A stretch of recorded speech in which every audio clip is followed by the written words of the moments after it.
प्रेमाची गोष्ट या मालिकेच्या आजच्या भागामध्ये आपण पाहणार आहोत. सावनी हर्षवर्धनला म्हणत असते की तू सांगितल्याप्रमाणे मी सईसाठी बेस्ट हॉस्टेल शोधलं आहे, तू सुद्धा एकदा बघून घे. त्यावर हर्षवर्धन म्हणतो, हो, या हॉस्टेलबद्दल मला माहिती आहे. मात्र त्या दोघांचं बोलणं ऐकून मुक्ताला धक्का बसतो.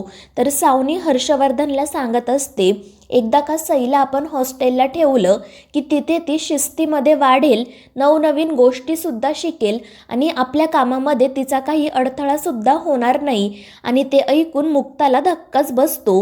मात्र जेव्हा सावनी आणि हर्षवर्धन मुक्ताला बघतात तेव्हा ते दोघेजणही घाबरतात. तर दुसरीकडे मिहिकाला कफ झालेला असतो आणि त्यामुळे ती डॉक्टरांकडे जाण्यासाठी निघते. त्याचवेळी मिहिरही त्या ठिकाणी येतो. मात्र मिहिका त्याच्याशी काही न बोलता लगेच तेथून निघून जाते. मात्र मिहिकाची अवस्था पाहून मिहिर काळजीत पडतो. तर दुसरीकडे मुक्ताला बघून सावनी लगेच तिच्या जवळ जाते. तर हर्षवर्धनसुद्धा मुक्ताची चौकशी करतो आणि त्यानंतर ते दोघेजण ठरल्याप्रमाणे नाटक करत मुक्ताला म्हणतात की सई आमच्यासोबत ओपन अप होतच नाहीये, तिला कसं सांभाळायचं, तिच्याशी कसं वागायचं तेच आम्हाला कळत नाहीये. तर हर्षवर्धन म्हणत असतो की सईच्या काळजीने सावनी रात्रभर झोपलेली नाही, बघ तिचा चेहरासुद्धा किती उतरला आहे. मात्र मुक्ताचा त्यांच्या या बोलण्यावर अजिबात विश्वास बसत नाही आणि त्यानंतर हर्षवर्धन मुक्ताचा निरोप घेत म्हणतो की माझी एक महत्त्वाची मीटिंग आहे, त्यामुळे मला निघावं लागेल. आणि त्यानंतर तो ऑफिसला जाण्यासाठी निघतो. मात्र बाहेर गेल्यावर तो सावनीला बोलावून घेतो आणि तिला सांगतो की जर आपल्याला त्या सईची कस्टडी हवी असेल तर ही मुलगी आपल्याला मदत करू शकते, त्यामुळे तू तिच्याशी नीट वाग. आणि त्यावर सावनीसुद्धा हो म्हणते. तर त्यांचं बोलणं सुरू असताना मुक्ता त्या हॉस्टेलचं पॅम्पलेट बघते आणि तेव्हा तिला समजतं की हे हॉस्टेल तर पाचगणीमध्ये आहे आणि सईला ही सावनी इतक्या लांब पाठवणार म्हणून मुक्ता काळजीत पडते. त्यानंतर सावनी तिच्या जवळ येते. ती नाटक करत मुक्ताला म्हणत असते की तसं बघायला गेलं तर ही आपली पहिली भेट नाही, कारण जेव्हा सई हॉस्पिटलमध्ये होती तेव्हा आपली पहिली भेट झाली आणि त्यानंतर सागरच्या घरी. मात्र तेव्हा त्या सागरच्या घरच्यांनी खूप तमाशा केला आणि पुढे ती म्हणते की त्या सागरच्या घरचे लोक खरंच खूप विचित्र आहेत आणि म्हणूनच मी त्या घरातून बाहेर पडले. पण त्यावेळी मला सईला माझ्यासोबत घेऊन जाता आलं नाही. पण आता मी ठरवलं आहे, सई माझ्याच सोबत राहणार, मी तिला माझ्यापासून दूर करणार नाही. आणि त्यावर मुक्ता म्हणते, पण तुम्ही तर तिला हॉस्टेलला पाठवणार आहात ना. आणि त्यामुळे सावनी खूप घाबरते. मुक्ताला काय उत्तर द्यावं हे तिला कळत नाही. ती म्हणते, मी सईच्या फ्युचरसाठीच हा निर्णय घेतला आहे. तर मुक्ता तिला म्हणते, पण सईच्या वर्तमान काळाचं काय? आणि त्यानंतर ती सावनीला समजावते की सई खूप लहान आहे आणि तिला तिच्या आईवडिलांचा सहवास मिळाला नाही, या गोष्टीचा तिच्या मनावर खूप खोलवर परिणाम झाला आहे. आपल्याला जरी वरवर काही दिसत नसलं तरी ही जखम खूप मोठी आहे आणि मला असं वाटलं होतं की तुम्हाला सईची काळजी आहे, तुम्हाला तिच्यासोबत राहायचं आहे आणि म्हणून तुम्हाला तिची कस्टडी हवी आहे. पण आता तर तसं काहीच वाटत नाहीये. तर सावनी लगेच नाटक करत म्हणते की मुक्ता, तू प्लीज मला जज करू नको, पण माझीसुद्धा बाजू समजून घे. आणि ती मुक्ताला सांगते की मी सईला या आधीच माझ्याकडे घेऊन आले असते, पण त्यावेळी माझ्याकडे काहीच नव्हते, माझ्या आयुष्यात स्टॅबिलिटी नव्हती. पण आता हर्षवर्धन माझ्यासोबत लग्न करणार आहे, मी फायनान्शियली इंडिपेंडंट होणार आहे आणि त्यामुळे मी माझ्या मुलांना एक चांगलं आयुष्य देऊ शकते. मात्र सावनीच्या या बोलण्याचा मुक्तावर काही परिणाम होत नाही. तर सावनी म्हणत असते की मी फक्त वर्षभरासाठी सईला हॉस्टेलला ठेवणार आहे, म्हणजे तोपर्यंत इथे सगळं काही सेटल होईल, आम्हाला कोणतीही ॲडजस्टमेंट करावी लागणार नाही. आणि त्या सावनीचं हे बोलणं ऐकून तर मुक्ताला धक्काच बसतो.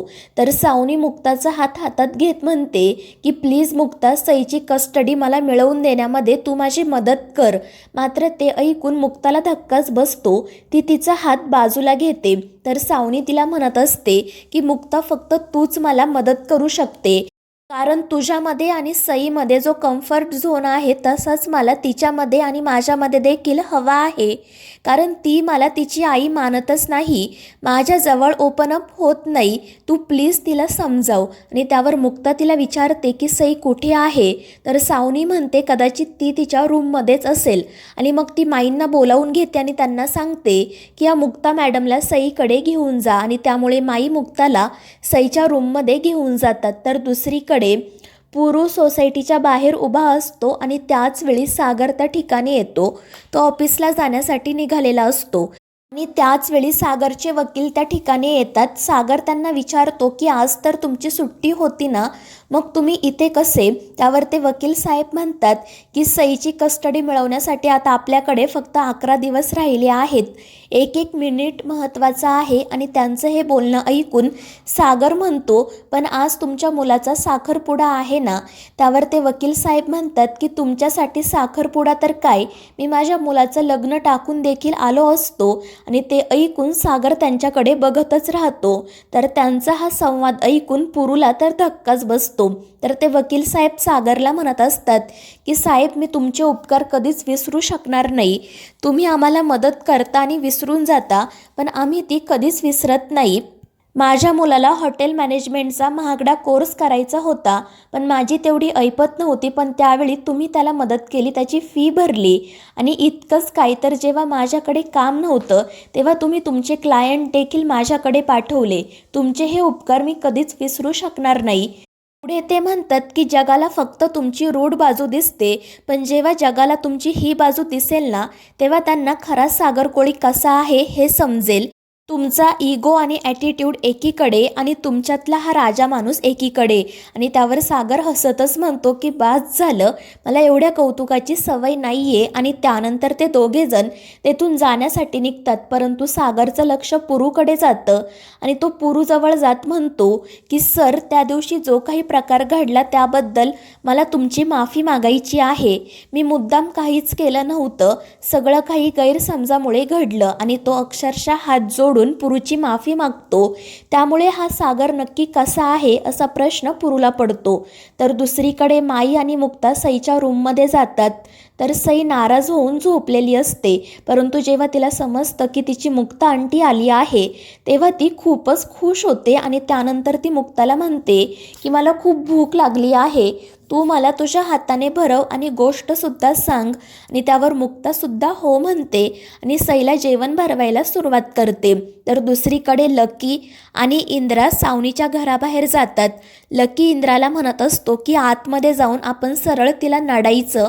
मात्र इंद्रा म्हणते नाही लकी, येत असताना मी खूप विचार केला आणि तेव्हा मला समजलं की ज्याला नड असते त्याने नडायचं नसतं. आपण शांतपणे त्या सावनीसोबत बोलू. आणि त्यामुळे लकीसुद्धा नाईलाजाने हो म्हणतो. मात्र जेव्हा सावनी त्या दोघांना बघते तेव्हा ती खूप चिडते. ती ओरडतच त्यांना विचारत असते की इथे येण्याची तुम्ही हिंमत कशी केली.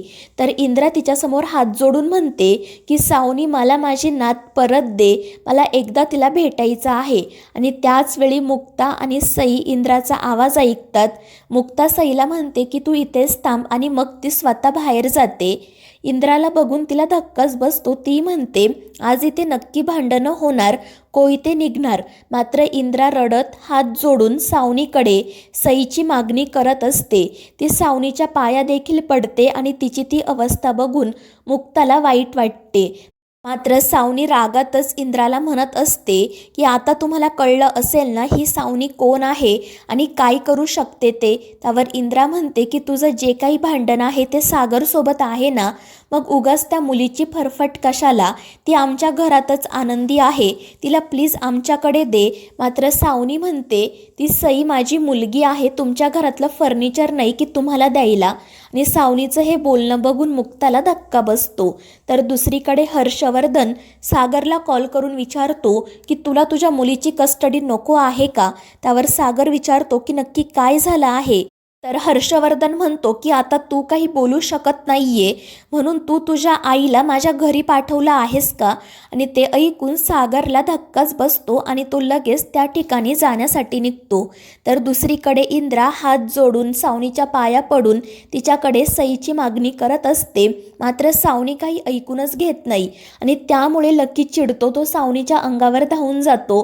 मात्र इंद्रा त्याला थांबवते. ती सावनीला म्हणत असते की आम्ही एवढ्या उन्हातानातून आलो आहोत, तू साधा आम्हाला एक ग्लास पाणीसुद्धा विचारलं नाही, निदान मला माझ्या नातीला बघू दे तरी. मात्र सावनी म्हणते की तुम्हाला तिला भेटता येणार नाही आणि मग ती इंद्राचा हात पकडून तिला घराबाहेर काढण्याचा प्रयत्न करते. मात्र त्यामुळे इंद्रा खूप चिडते. तर मित्रांनो, या मालिकेच्या पुढील भागांमध्ये आपण पाहणार आहोत इंद्राला बघून सई खूप खुश होते आणि पळतच तिच्या जवळ जाते. मात्र सावनी सईला अडवते आणि त्यानंतर लकी म्हणतो की आपण सईला सरळ आपल्यासोबत घरी घेऊन जाऊ. परंतु त्याच वेळी सागर तिथे येतो आणि तो लकीला थांबवतो. मात्र जेव्हा तो मुक्ताला बघतो तेव्हा त्याचा गैरसमज होतो आणि तो मुक्तावर खूप चिडतो. तर मित्रांनो, या मालिकेच्या पुढील भागांच्या अपडेट्ससाठी आपल्या चॅनेलला सबस्क्राईब करा.